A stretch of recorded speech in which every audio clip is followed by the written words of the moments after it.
व्यक्तीला पडलेला आहे।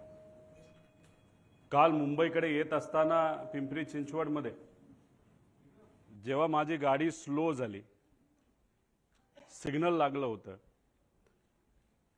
तेव्हा माझ्या लेफ्ट साइडला एका रिक्षा चालकाने त्याची रिक्षा थांबवली, खाली उतरला आणि माझी काच वर होती त्यामुळे काचेवर त्याने आवाज केला। काच खाली घेतल्यानंतर त्याने सांगितलं, अहो 9 तारखेला तुम्ही संध्याकाळी अजितदादांबद्दल काहीतरी सांगणार होता ॲक्सिडेंट बद्दल, त्याचं काय झालं? मी त्यांना सांगितलं काल नाही, म्हणजे 9 तारखेला नाही तर 10 तारखेला मी या बाबतीत मला काय वाटतं हे तिथं सांगणार आहे। या प्रेस कॉन्फरन्सच्या माध्यमातून आणि तुमच्या सर्वांच्या मदतीने लोकांपर्यंत मी आता पोहोचतोय। काही लोकांनी भावनिक होऊन काय व्हिडिओ टाकलेत, ते व्हिडिओ कसे आहे की दादा परत येतील।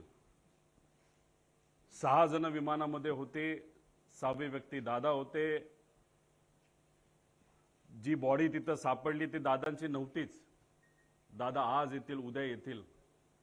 मला त्यांना सांगायचं आहे की आज जर दादा परत आले तर मी सुद्धा त्यांना घट्ट मिठी मारेल। पण ॲक्सिडेंट झाल्यानंतर 6 दिवस दररोज जेव्हा मी उठत होतो तेव्हा मला असं वाटत होतं काहीतरी घाणेरडं स्वप्न मी तिथं बघितलेलं आहे की दादांचा ॲक्सिडेंट झाला आणि ते फक्त स्वप्नच होतं आणि खऱ्या अर्थाने ही गोष्ट घडली नाही असं कुठेतरी मला तिथं वाटत होतं। कधीपर्यंत?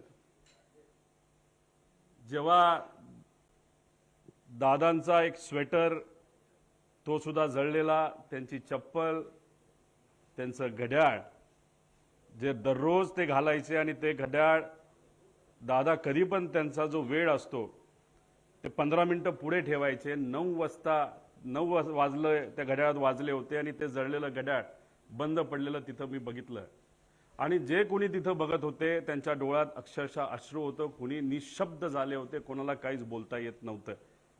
त्यामुळे मला सर्व लोकांना एवढंच सांगायचं आहे की जी घटना झाली नाही, जे दादांना झालं नाही आपल्या सर्वांना वाटतं तसं नसून ही घटना झाली आहे आणि आज दादा आपल्यामध्ये नसले तरी सुद्धा विचाराने ते आपल्या सर्वांबरोबर आहेत। ते हे एक